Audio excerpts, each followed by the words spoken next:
Here we go. Who said noon report?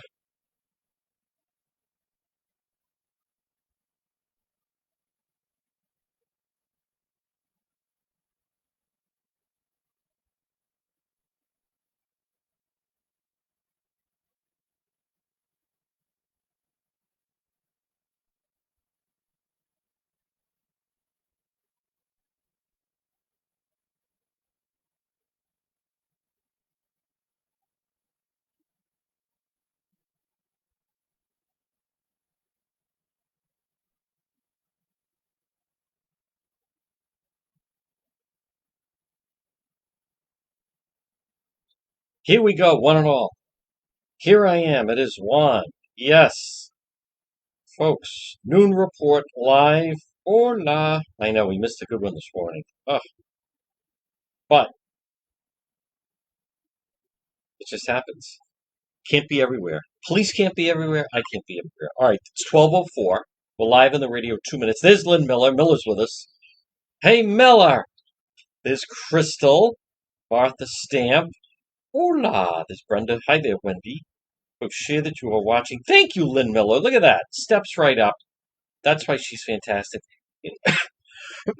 I ended up going to, there was a scene in Pawtucket last night.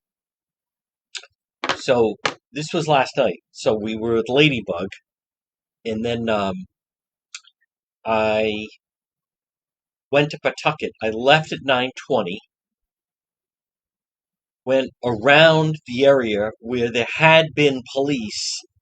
The scene had cleared, and then, let's see. Anyhow, I got home at like 10:45. So an hour and a half. It was 90 minutes of just, and there was nothing. I mean, there's nothing we could do. So, but we were trying. Good afternoon. This is Ann. Hello, everybody. We're starting in just 1 minute. 1 minute.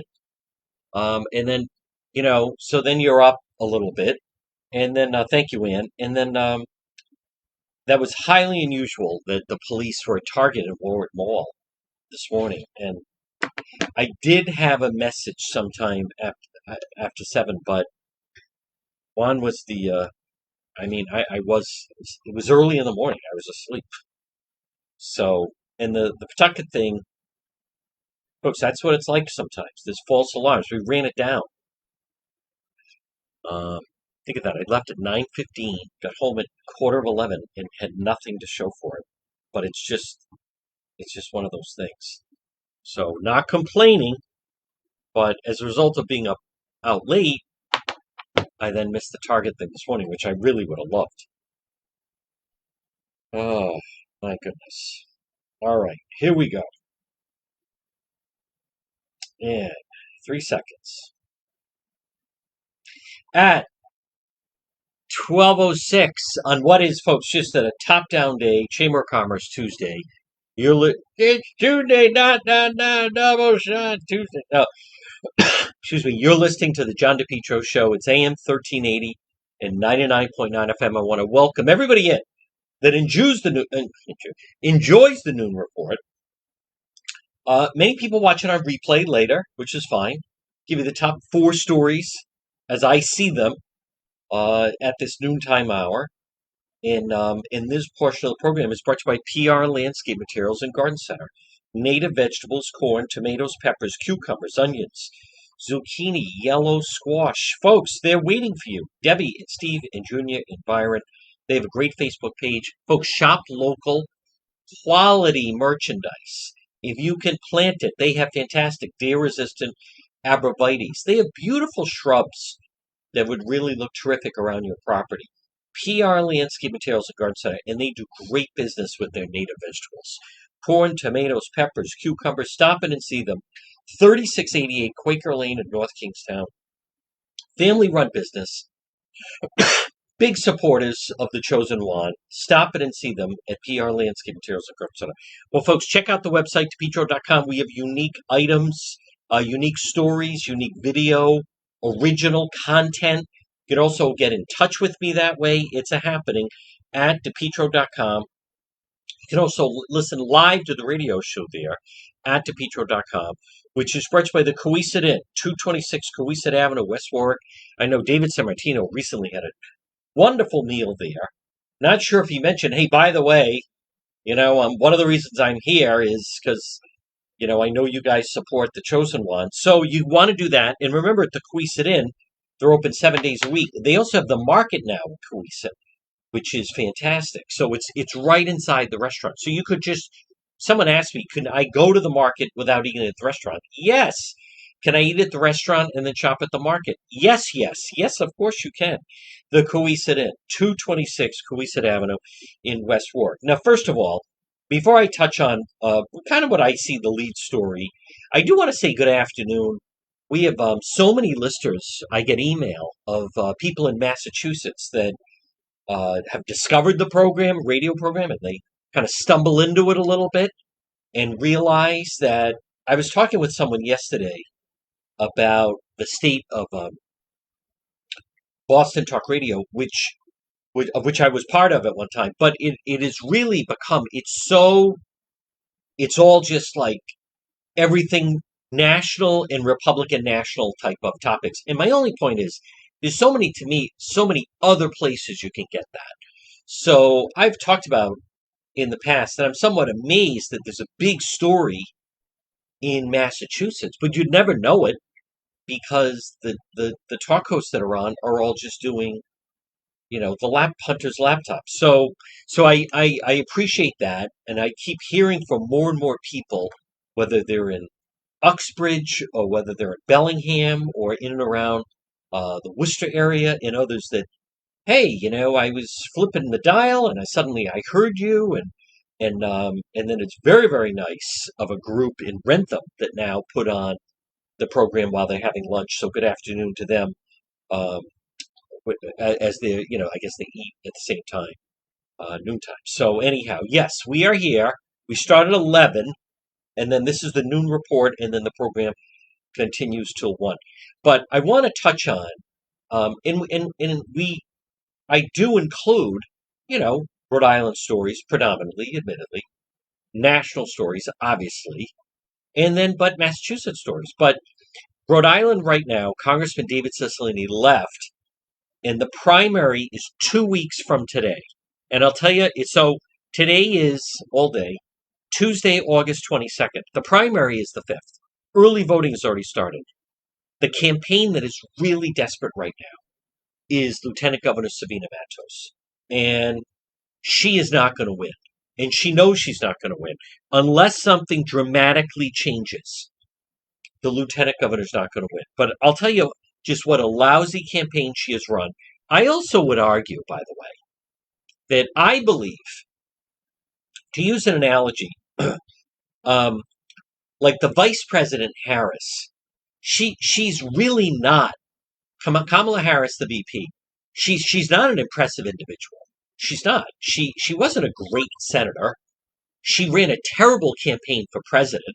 The only reason she is the VP, Kamala Harris, is because first Biden said he was going to choose a female VP, and a lot of people thought it would be Massachusetts Senator Elizabeth Warren and or Minnesota Senator Amy Klobuchar, and or maybe even Gina Raimondo, Governor of Rhode Island. Then because of the summer of 2020 and George Floyd, he flipped it to it's got to be a woman of color. So that's how Kamala Harris is the vice president.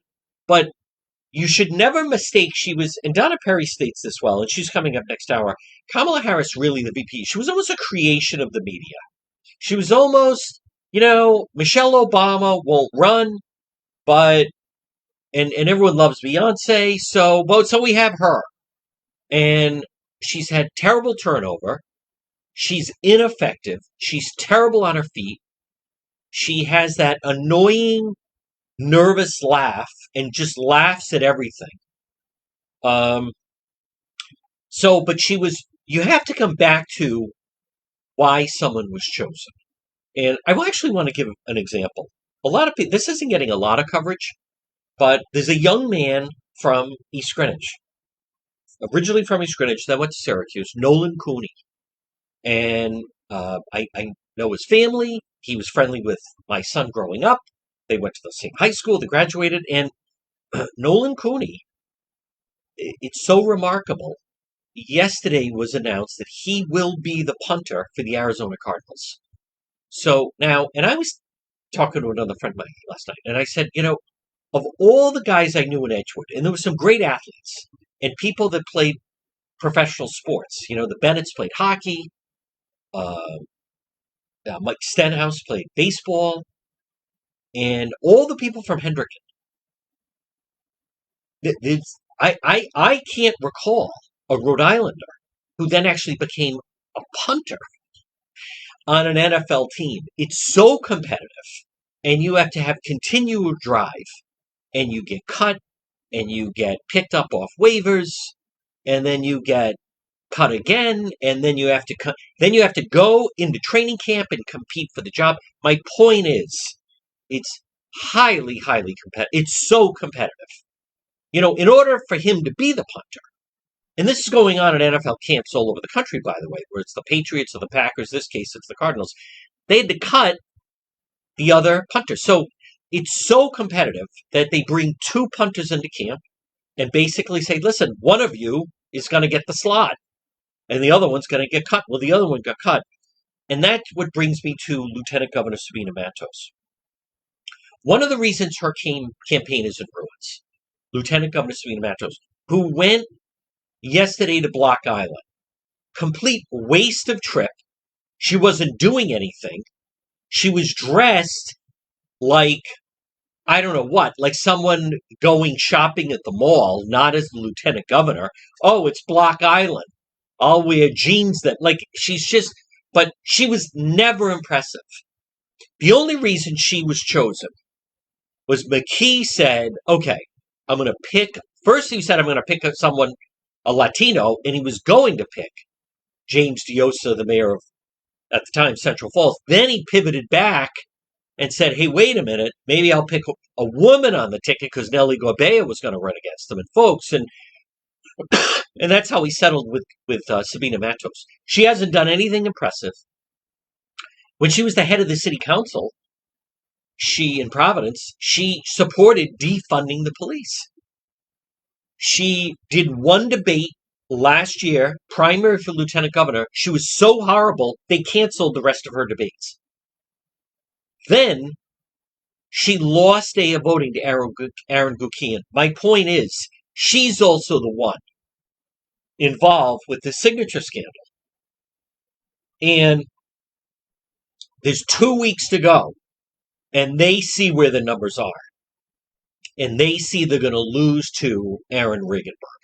So I know the rest of the media, they're trying to pretend that some of these other people have a shot, right? Like Gabe Amel. They were all trying to be polite, saying he has it. He's not winning this contest. And again, I'm talking about the Democrat primary. This Sandra Cano. I mean, I don't know. She's like an insider. And if you don't like McKee and you don't want to support Matos because she's a fraud, then you support this person. But okay, so she'll get some votes in Providence and Pawtucket, but she's not like winning anything. But I'll show you but my point is about Matos is she's never been impressive.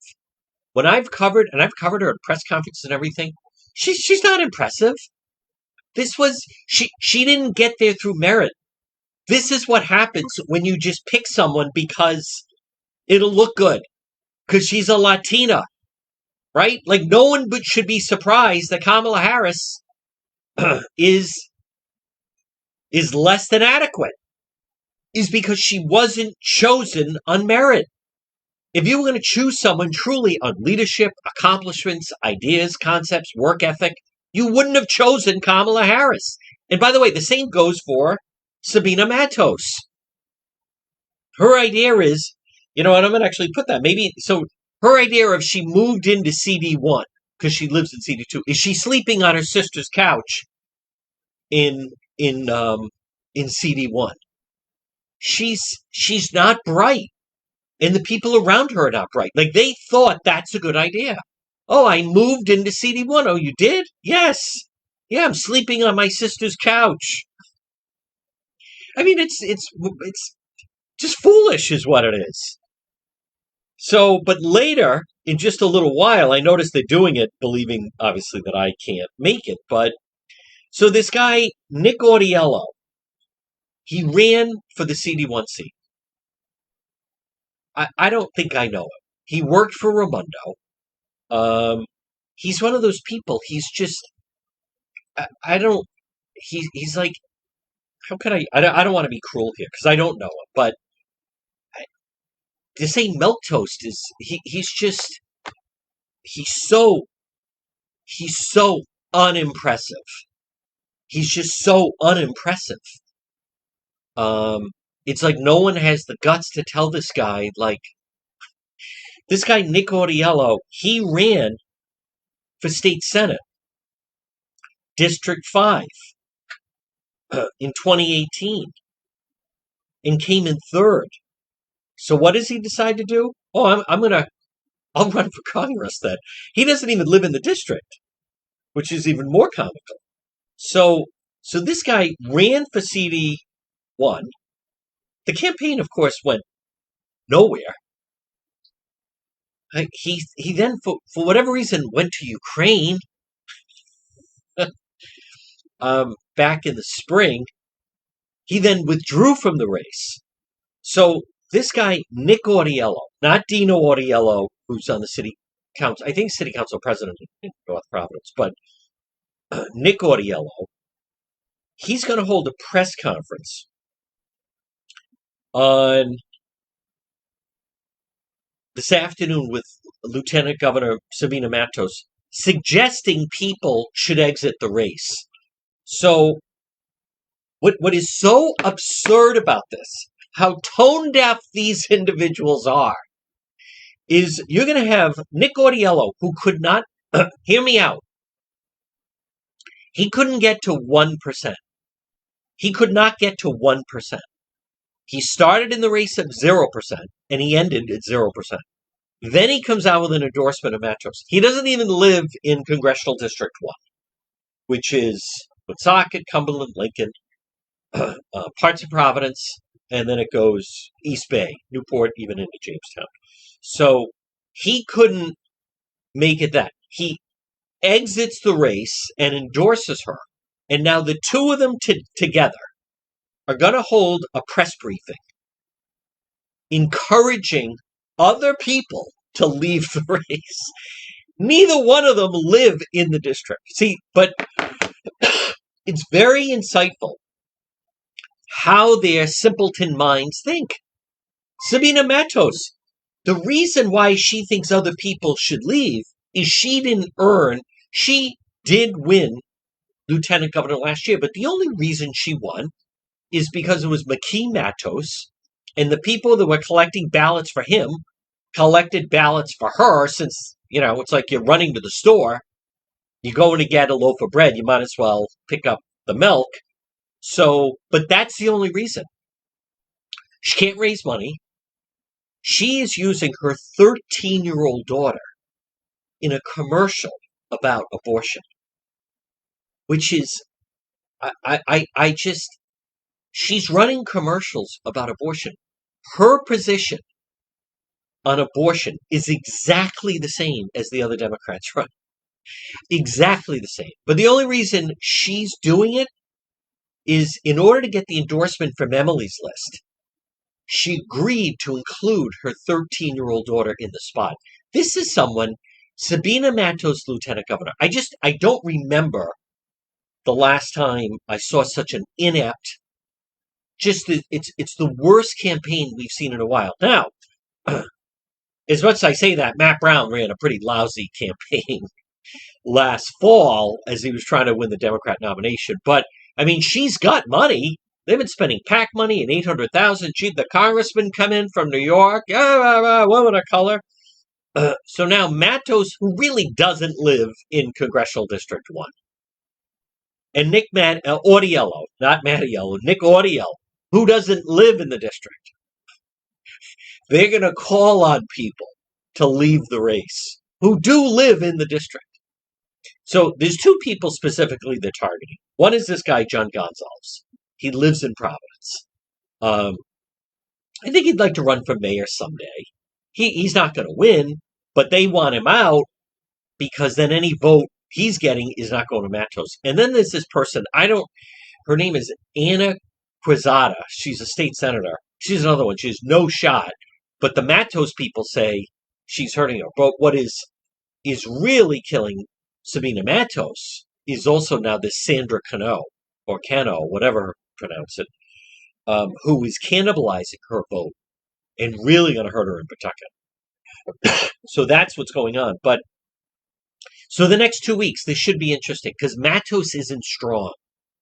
Last year at this time, Helena Folks, who should have won, Helena Folks, who the people wanted, Helena Folks, former head of CBS, who one day of voting, you could see last year she was really hitting her stride. Last August, and then you had the September primary against McKee. But last year at this time, Helena Folks was really starting to click on all cylinders, and you could see it. But that's someone who, competitive, great student, smart, learns, earned a fortune. CBS, think of this. She was the CEO of CBS, Helena Folks. Helena Folks, CBS has 300,000 employees. I think when she ran it at 200,000 employees. And you're the CEO. So it's a large workforce to manage. But that was someone that just needed to kind of okay, I get it, learn. It's like a good musician that just needs to kind of learn the chords, learn the song. That's not Matos. And it's going to be interesting and I think even entertaining at this point to watch over the next 2 weeks. They're desperate. They're going to lose. I have said the person that is going to win this primary is Aaron Ruggenberg. I'm not supporting him. I would never vote for the guy. Never. I despise the guy. He is smug. He is just such an elitist jerk. He is. He is a communist. He is a socialist. He does not believe in the capitalist society. He's ashamed of the flag. He hates America. He despises anyone who's not a ultra progressive Bernie Sanders type of communist. He has no use for you if you fall under that. However, as I've explained, anyone really paying attention, the guy knows politics, and he lost to McKee by 2,000 votes in 2018. He's that much older. He's always very, very active. It's not even close between him and Matos and the rest of them. As far as the rest of the field, the Republican running from Jamestown, 30 years, I believe 29 or 30 years in the Marine Corps, Gary Leonard, really impressive guy. I will have him on. I believe actually also that Ruggenberg will actually be a good opponent for Gary Leonard, the Republican, who first needs to win the primary. But the reason why is because it's going to be so extreme on views. So you're going to be talking about someone that, dedicated their life to the Marine Corps and has been on the battlefield compared to a 31-year-old or 30-something communist who has never had a real job, lives on a trust fund, went to Brown University. I think it's actually better for the Republican because it's going to be so extreme. If Stephen Casey, Rep. Casey won, then I think it would be actually harder for the Republican. But it's like if Bernie Sanders were on the ticket, it would be the choice. So now I'm going to talk about our next story in just a moment. Folks, this portion of the John DePetro Show, it's brought to you by AtMed Urgent Care. Remember, AtMed Urgent Care. What does that mean? Well, something happens and you need urgent care. AtMed, A-T-M-E-D, AtMed Urgent Care.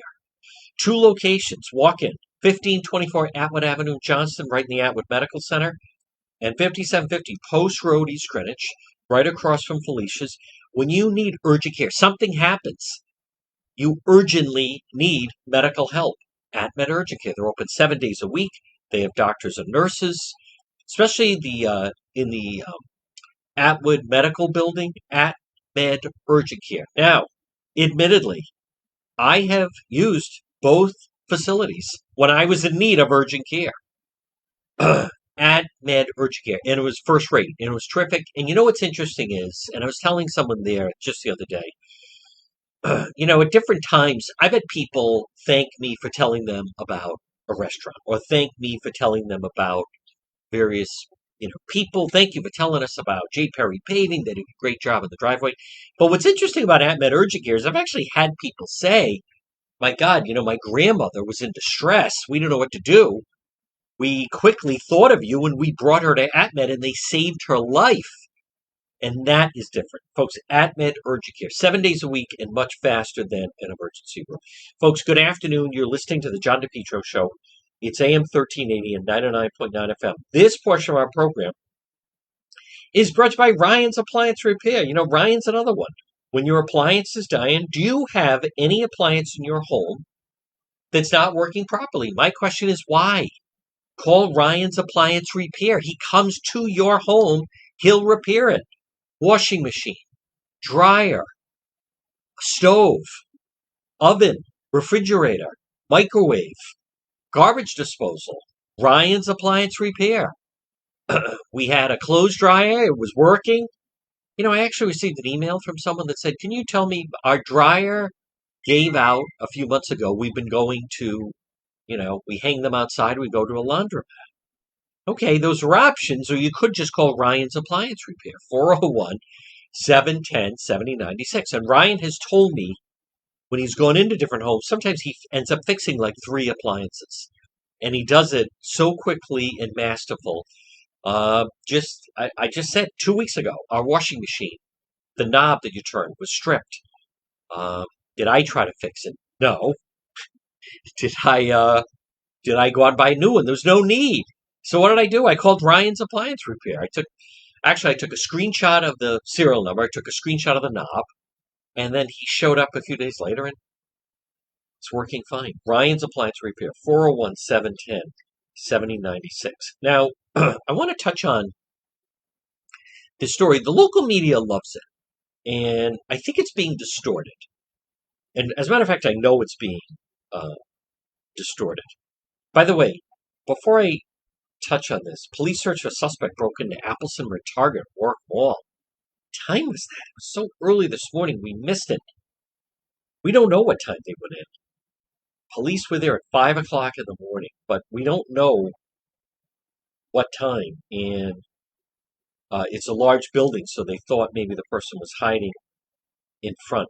But you know what I just wanted to mention, folks? That, again, this is one of those things that the rest of the media, locally anyway, won't really talk about. And that is the fact of, and Channel 10 had the story. Listen to this. The state of Rhode Island has 17,000 fewer students enrolled in public schools than they did in 1999. Think of that. The state of Rhode Island has 17,000 fewer students enrolled in public schools than in 1999. So now they try to say, oh, it's because of birth rates, and it's because of, you know what? People are figuring out declining birth rates.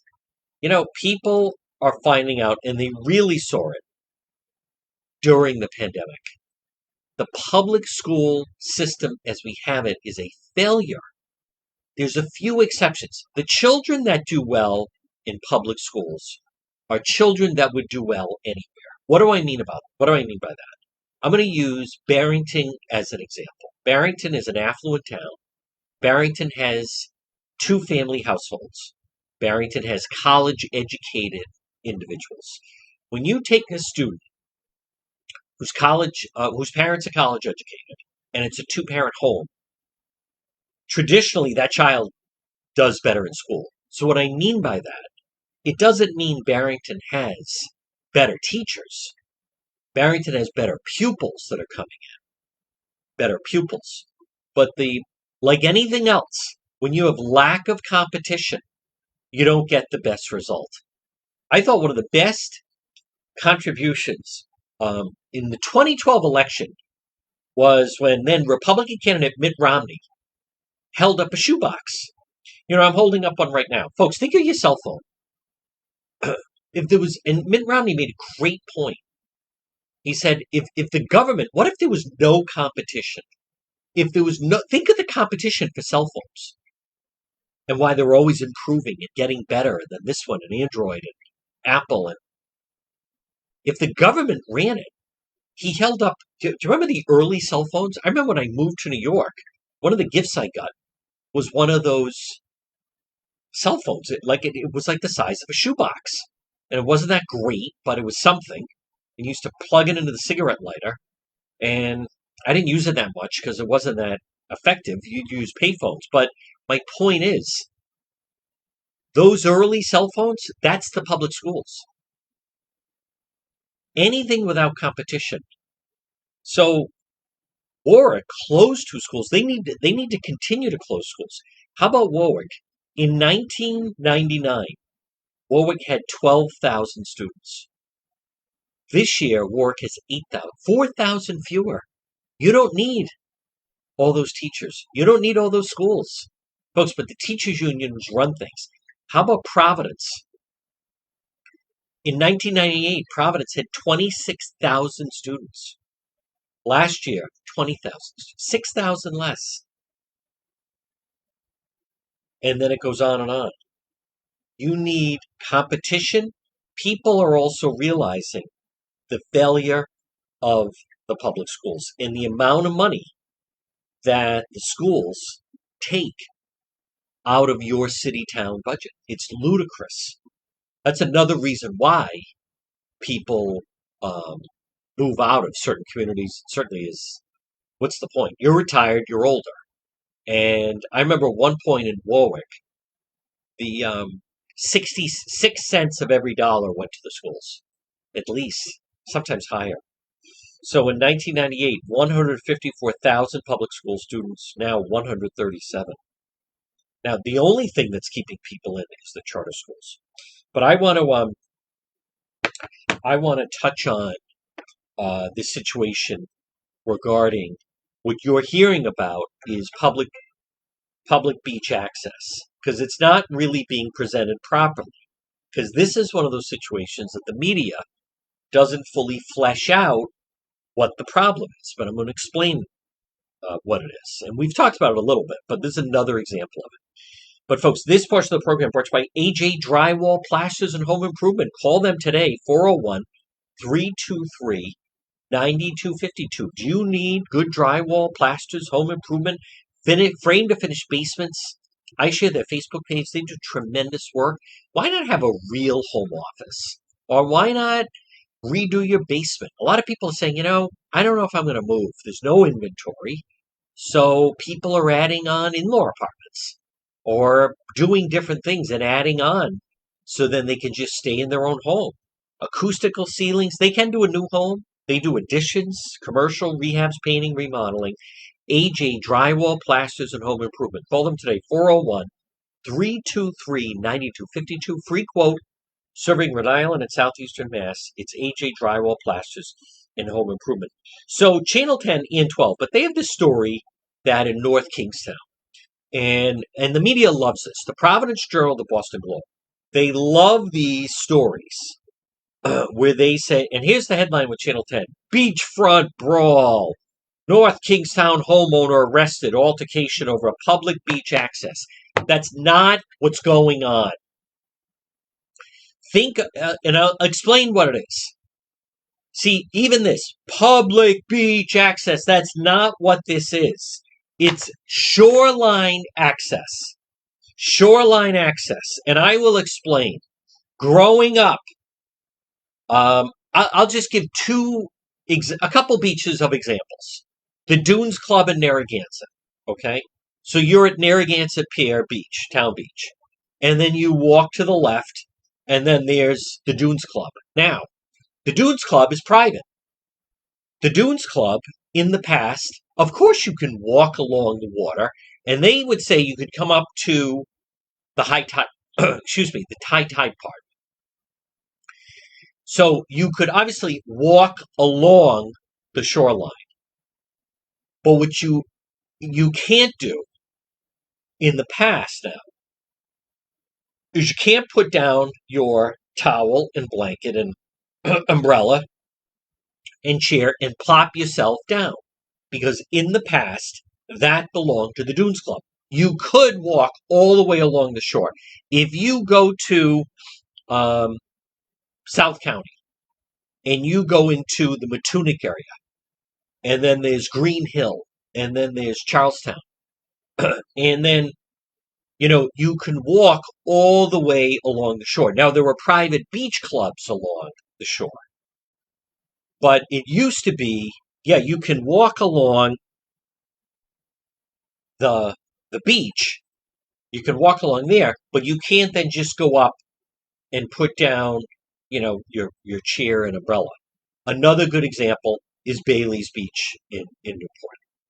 So Bailey's Beach, yes, you could walk along the water, but you can't come up. So they've changed it now. Now, Rhode Island shoreline access is 10 feet above wherever the high tide is. So now, again, as an example, we'll use either the Dunes Club or we'll use Bailey's Beach. So now, it's not just along the water. You can now plop yourself down 10 feet above there, wherever the high tide is. But whether people like it or not, that was considered private property by these beach clubs. Conversely, there were people that have waterfront homes. Could people walk along the water in front of their home? Yes. But they've changed it now. They can go 10 feet up from there, from the high tide. So there were people that, in essence, almost had like a private beach. Now, this is not just a Rhode Island thing, right? You go out to California, Malibu. You can walk along, but then there are people that live beachfront homes right in Malibu. By the way, it's a nightmare because the traffic trying to get in and out of LA is possible living in Malibu. But anyhow, but what's happening now is in North Kingstown, you have the North Kingstown Beach. And then farther down, there are some people that live along the water and they have private property, right? So, and in the past, people would, okay, you can walk along the water, but what happened, and the way the media is covering this, is you have these progressive activists. And this, by the way, this law is being challenged. It's going to be challenged in court. And our legal expert attorney, Tim Dodd, believes it's going to be overturned because think in your own neighborhood. Yeah, there's a sidewalk in front of your home, right? That's a public sidewalk. You can walk up and down the sidewalk.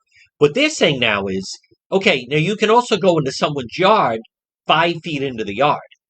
So it's one thing, there's someone, you cannot stop people that are walking by your house on your sidewalk or out in the street, but just on the sidewalk.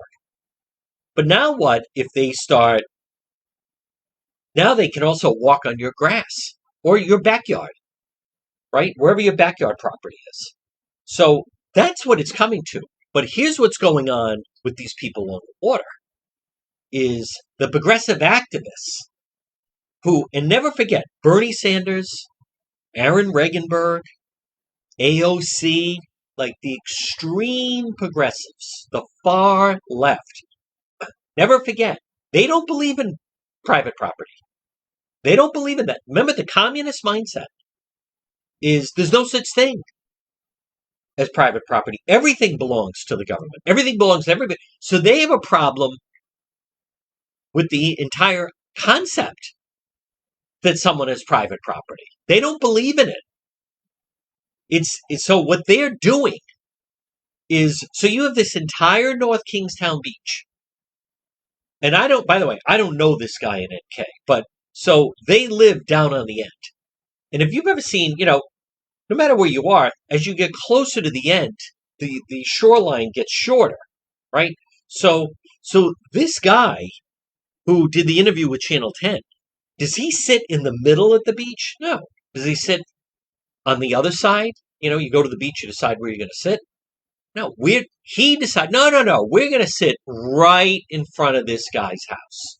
And again, it's not a great analogy, but just think of a football field. Think of a football field and, you know,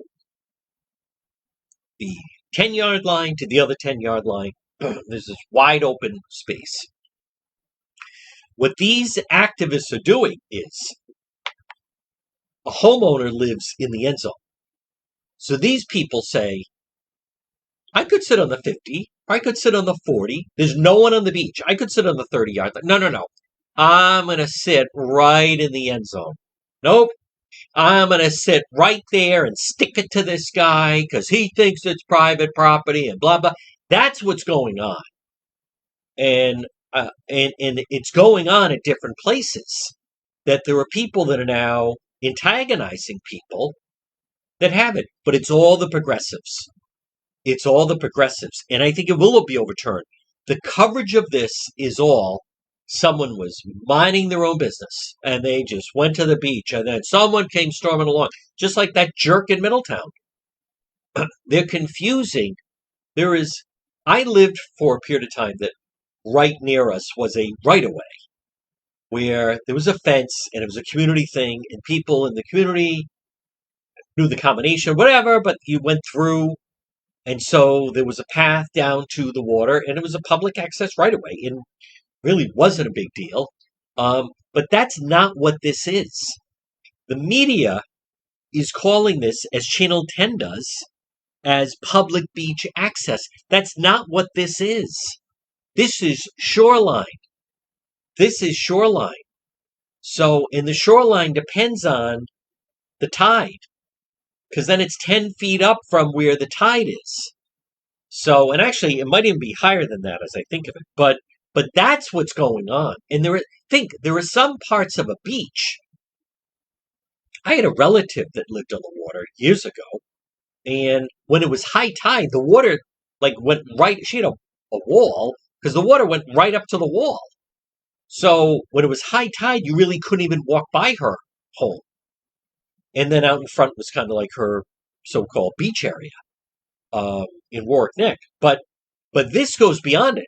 So in this theory, if it's 10 feet beyond that, they're basically saying that people should have been able to be walking through my aunt's yard, but that's what's going on. The media, they love the stories. It is my contention. This is not about shoreline access. This is people, and that guy that they interviewed on Channel 10, I'm not going to be bullied, and I know my rights, and this is, even Channel 10, an argument over beach access. It's not an argument over beach access. The argument is over shoreline access. This guy that was interviewed, Chris, maybe that's what it takes for him to stop. It's poor behavior. It's inconsiderate bad manners. He's trying to bully people. No, you went to antagonize this man. Oh, is that your property?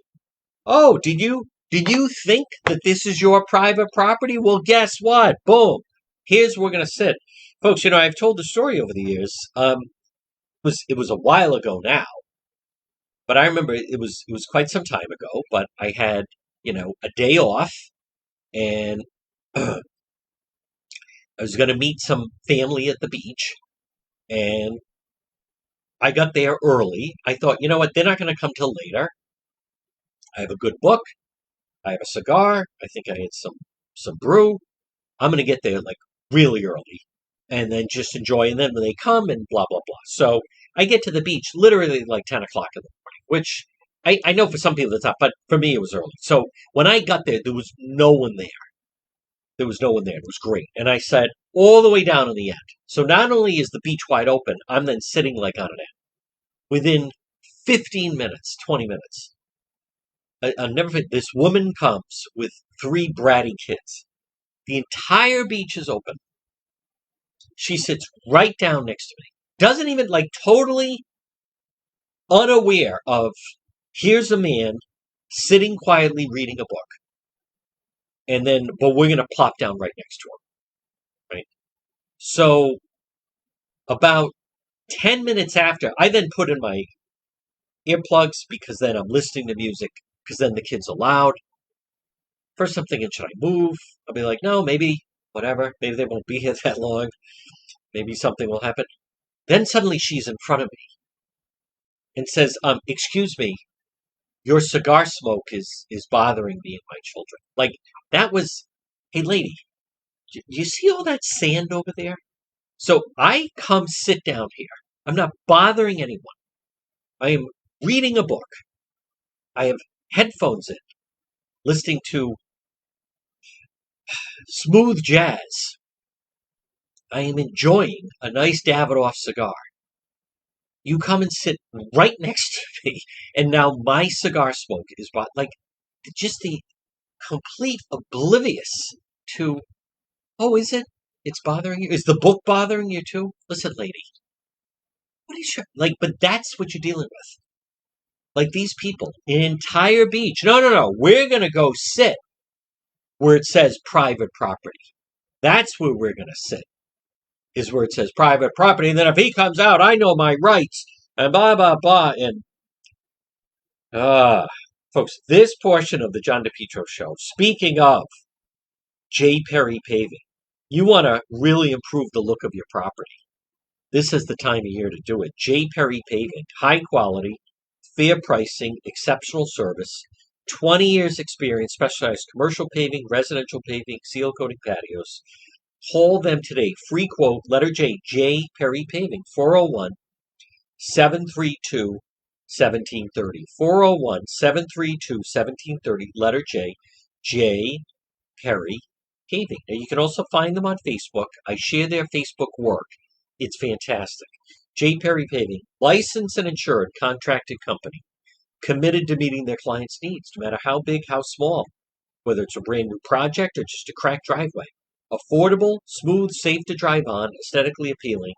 J. Perry Paving. Call them today for a free quote. 401-732-1730. 401-732-1730. Free quote serving Rhode Island and southeastern Mass. Get your parking lot paved. Get your driveway paved. J.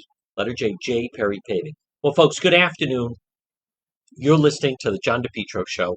It's AM 1380 and 99.9 FM. I hope everyone enjoyed. We had Ladybug last night on our Facebook Live. I'm very bummed I missed the Target thing this morning, but it was a fluke thing. And the only reason why the television station got some footage is because they're on the air at 5 o'clock, and they need to send their reporters somewhere, and they sent a photog over there and got some footage. But we will be doing Facebook Live later, and I'm very excited for Smithfield. This is going to be exciting tonight. They're on at 7 o'clock. Think of this. A lot of people won't frame it this way, but so Smithfield tonight, Smithfield Little League. And by the way, good afternoon to the Boyles listening in Greenville. But Smithfield Little League, they're playing a team from, I think, El Segundo, California. I always think of Sanford and Son, but they're playing a team from California who can play baseball 12 months of the year. Now, I'm not saying they do, but if you wanted to, and you live in Southern California, you could go out, certainly February through November play. But if you wanted to, you literally can play baseball year round. And I'll bet there actually are winter ball. There's definitely, I mean, even around here, there's fall ball and leagues and so forth. Around in our part of the country, you can play baseball through October. It starts to get cold in November. You don't have a lot of people playing baseball in November. And then December, January, February, it's virtually impossible. March is even very difficult. But That's what's so remarkable to me about this Smithfield Little League team is the unfairness of it. I don't know when they start. I can remember Little League, if it was warm out, sometimes late February, they would ask you to start swinging a bat. I can certainly remember baseball practice in the month of March. Used to be Little League tryouts on Holy Saturday. And then, it's especially now, it's really tough. I remember my own kids and coaching T-ball and so forth, and it can be cold and rainy in April and May. And look at the rain we had this past June. And then, suddenly by mid-June, right around there, the season essentially comes to an end. So these kids have been playing baseball for a long time. So regardless what happens, I think that is the most remarkable thing is they're playing against people just like that Tennessee team that they played. That Tennessee team is connected to the Vanderbilt team. That Tennessee team, they get to practice, and their kids on the Vanderbilt baseball team, which is an unbelievable baseball program.